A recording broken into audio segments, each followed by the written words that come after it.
বাংলাদেশ থেকে লক্ষ লক্ষ কোটি টাকা পাচার হয়ে গেছে। শেখ হাসিনা কি করেছে গত 12 বছরে? শেখ হাসিনা বাংলাদেশের অর্থনীতিকে ধ্বংস করেছে। দেশ থেকে পাচার হয়ে যাওয়া লাখ কোটি ডলারের হিসাব নিয়ে গত ৮ মাস ধরে দুশ্চিন্তায় অন্তর্বর্তী সরকার। সুনির্দিষ্টভাবে জানা যায়নি পাচার হয়েছে মোট কত টাকা, উদ্ধার করা যাবে কিনা তা নিয়েও রয়েছে ধোঁয়াশা। তবে দেশ খালি করে বিপুল পরিমাণ অর্থ পাচার হয়ে যাওয়ার বিষয়টি ৫ বছর আগেই জানিয়েছিলেন আমার দেশ সম্পাদক মাহমুদুর রহমান। বলেছিলেন ব্যাংকগুলো খালি হয়ে যাওয়ার কথা। সরকারের বিরুদ্ধে গিয়ে সত্য উচ্চারণের জন্য এই সম্পাদক দীর্ঘ ৫.৫ বছর নির্বাসিত জীবনযাপনে বাধ্য হন। তবে দেশ ছেড়ে যেতে হলেও তিনি ভুলে যাননি প্রিয় মাতৃভূমিকে। ওই সময় দেশে ঘটে যাওয়া নানা ঘটনা আর মানুষের কষ্ট তিনি তুলে ধরতেন তার সামাজিক যোগাযোগ মাধ্যমে দেয়া বার্তায়।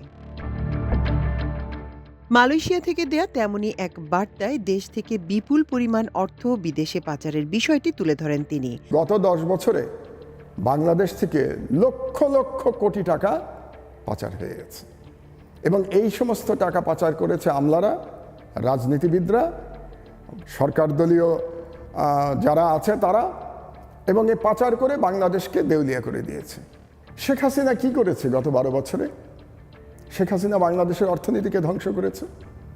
বাংলাদেশে আজকে কতগুলো ব্যাংক যে দেউলিয়া হয়ে গেছে সে সম্পর্কে আপনাদের কোনো ধারণা নেই। এই সরকার এগুলো লুকিয়ে রাখছে। আপনারা যেগুলো দেখতে পাচ্ছেন, যে কয়েকটা ব্যাংকের নাম আসছে, সেগুলো শুধুমাত্র টিপ অফ দ্য আইসবার্গ মাত্র। প্রকৃত অর্থনৈতিক অবস্থা অনেক খারাপ। একই বার্তায় উঠে আসে বাঙালি মুসলমানের পরিচয় থেকে ধর্মীয় অংশটি মুছে ফেলার আওয়ামী সরকারের চেষ্টার কথাও। শুধু পরিচয়ই নয়, মুসলিম আচার আচরণকে ঘৃণা করার যে শিক্ষা হাসিনা সরকার দেওয়ার চেষ্টা করেছিল তাও বলেন তিনি।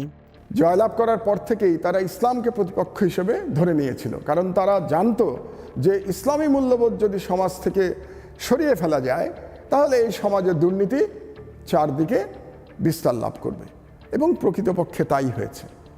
এবং আজকে আপনারা দেখতে পাচ্ছেন যে বাংলাদেশে এক ধরনের পূজার কালচার তৈরি করা হয়েছে। ২০২০ সাল ছিল মুজিব শতবর্ষ। এর মধ্যে বাঙালি মুসলমানের স্বাভাবিক সংস্কৃতিকে বিসর্জন দিয়ে মুজিব বন্দনার যে প্রচলন আওয়ামী লীগ সরকার ঘটায় তার তীব্র সমালোচনা করেন আমার দেশ সম্পাদক। বর্তমান বছরে আপনারা শুনতে পাচ্ছেন যে একজন মৃত মানুষের পূজা চলছে মুজিব বর্ষের নামে। মৃত শেখ মুজিবুর রহমানকে প্রতিদিন বাংলাদেশে এখন পূজা করা হচ্ছে। এবং এই আন্দোলনে নামার জন্য আমাদের কি করতে হবে? যে বাঙালি মুসলমানের যে আইডেন্টিটি, সেই আইডেন্টিটিকে আমাদেরকে ধরে রাখতে হবে।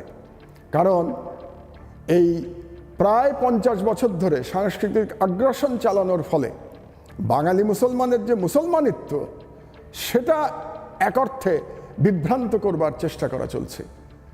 বাঙালি জাতীয়তাবাদের নামে হিন্দুত্ববাদ চাপিয়ে দিয়ে বাঙালি মুসলমানকে শুধুমাত্র বাঙালি রূপে বর্ণনা করা হচ্ছে। আমরা যদি আমাদের মুসলমান আইডেন্টিটি ভুলে যাই তাহলে আমরা যেমন স্বাধীনতাও পুনরুদ্ধার করতে পারবো না, তেমনি করে আমাদের মুক্তিও মিলবে না। কাজেই আমাদের এই আইডেন্টিটিকে ধারণ করেই আমাদের হিন্দুত্ববাদী মোদি এবং তার দোসর শেখ হাসিনার বিরুদ্ধে সর্বাত্মক আন্দোলনে ঝাঁপিয়ে পড়তে হবে। একই সময় গুজরাটের কসাই বলে পরিচিত ভারতের প্রধানমন্ত্রী নরেন্দ্র মোদী ঢাকা সফরে আসেন। এই বিষয়টিকে মাহমুদুর রহমান বর্ণনা করেন, আলেম হত্যাকারী হাসিনা আমন্ত্রণ জানিয়েছে মুসলমান হত্যাকারী মোদীকে।